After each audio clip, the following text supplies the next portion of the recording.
Salut les amis, c'est Samuel, très content de vous retrouver aujourd'hui pour une nouvelle vidéo et les vidéos qui vont suivre vont être les items exclusifs qui étaient vendus au salon ACG HK, donc la Toys Fair à Hong Kong. Donc Hot Toys sur place, pendant ce salon a proposé quelques objets life size. Il y avait cet Arc Reactor, il y avait également le pager de Captain Marvel et également le Spider Drone, donc de Far From Home Spider-Man. Ici on est donc sur le Iron Man Mark 85 Arc Reactor qui ressemble très fort à celui de la Mark 50 que je vous ai fait d'une marque lambda il y a quelques mois.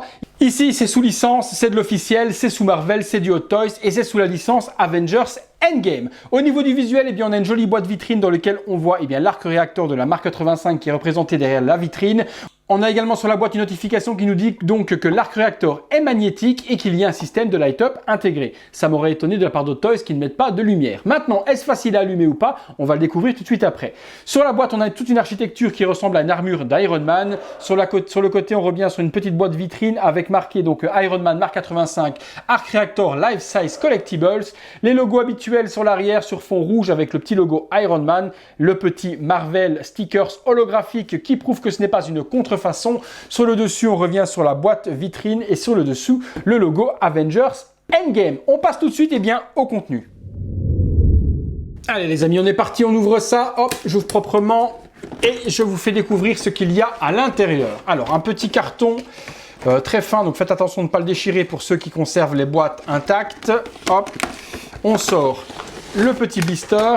Bonne nouvelle, les piles sont déjà inclus, c'est déjà très bien.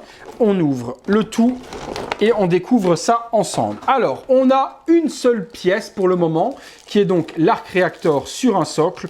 Socle qui est un petit peu moins design que celui qu'on avait sur la version sans licence que je vous ai présenté de la marque 50. Et je vous mettrai, pour ceux qui ne l'ont pas vu, ici juste au-dessus, la petite notification pour aller voir cette vidéo. Donc, on a plus un socle hyper simple, très piston architectural. Donc, vraiment un truc à système assez robotique, avec devant la licence Avengers Endgame. La partie de l'arc réacteur se décroche. Elle est par contre plus fine que la version que je vous ai présentée précédemment. Au niveau de l'architecture, on a vraiment quelque chose de hyper fin au niveau de la plaque qui va être amovible et magnétique. L'arc réacteur, je vous montre également donc de près que vous puissiez le voir en détail, est très bien représenté. Il est tout en plastique, il n'y a pas de système die-cast, donc il n'y a pas de partie en métal, c'est vraiment du pur plastique partout. La partie arrière, donc qui est ici, va se retirer parce qu'elle est aimantée et va permettre justement donc de pouvoir porter en convention ou autre cet arc réacteur sur un t-shirt, puisqu'on mettra cette partie-là sous le t-shirt et ça viendra se clipser dessus automatiquement.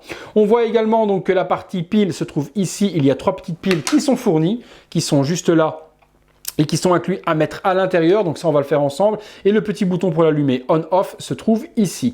Une fois qu'on l'aura allumé en on, je pense qu'il y a un système pour pouvoir l'activer, le light-up, peut-être sensitif ici au-dessus comme c'était le cas sur la version no-name ou pas. Donc on va découvrir tout ça ensemble, je mets les piles et je vous montre ça tout de suite.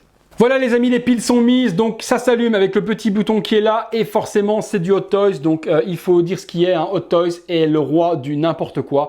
Donc le bouton pour l'allumer est là, donc je l'allume, ok, je vais vous montrer où est encore l'imbécilité de chez Hot Toys. Tac, j'allume et du moment où j'allume, les light-up vont s'allumer sans problème. Donc, il n'y a donc qu'un système de lumière, il n'y a pas comme sur la version no-name que je vous avais fait il y a quelques mois un système pulse où on appuyait ici au-dessus sur la version non officielle, on appuyait et ça se mettait à pulser. Ici, vous avez beau appuyer, il ne se passera strictement rien. Donc il n'y a que cette version lumière fixe.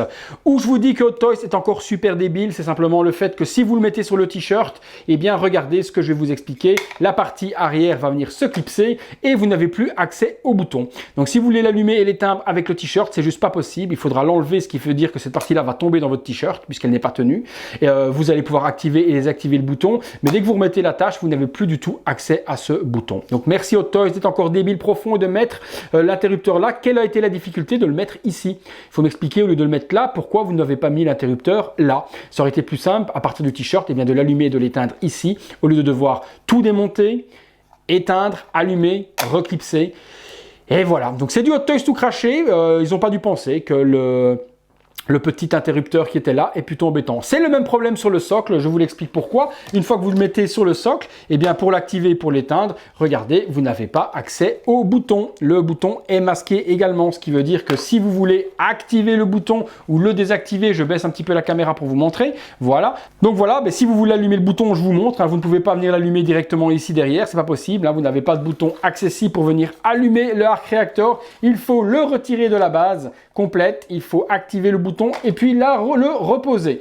Donc un petit peu débile, je vous dis, du version non officielle a fait mieux au niveau de l'architecture et au niveau du light-up, donc c'est vraiment dommage de la part d'Hot Toys de se planter. Comme je vous dis, il aurait été plus simple de faire le bouton sensitif ici, comme l'a fait la version non officielle. On appuyait, on activait le light-up, on appuyait, on faisait pulser et on rappuyait et on éteignait. Ça évitait de devoir allumer et éteindre tout le temps, eh bien, ce light.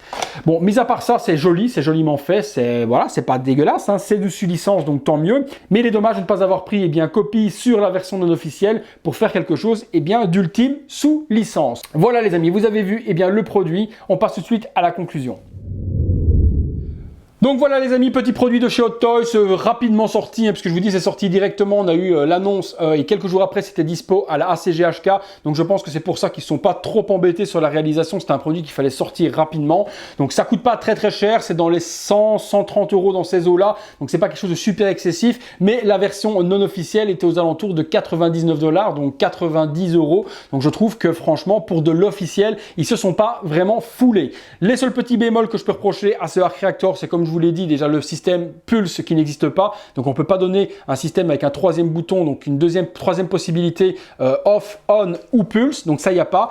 Le petit problème également de ne pas avoir fait, eh bien comme la version non officielle, un système on allume mais avec du sensitif, on l'allume et on peut l'éteindre ici. Ça aurait été cool, c'était le cas sur la non officielle. Et puis surtout le système, comme je vous dis, du bouton qui est de nouveau dissimulé, qu'il faut de nouveau tout démonter pour activer, pour éteindre, or qu'on aurait eu plus facile à mettre un bouton vraiment facilement visible sur l'arrière. Voilà. Au niveau de l'Arc Reactor, comme je vous ai dit, vous pouvez le porter sur un t-shirt, vous le déclipsez, vous mettez cette partie-là et puis vous pouvez le clipser pour le porter de cette manière. Donc ça c'est possible, comme l'était également le non officiel. Le seul avantage par rapport au non officiel, eh bien c'est que cette partie-là est vraiment beaucoup plus fine, où l'autre était beaucoup plus grosse et plus facile à porter en cosplay.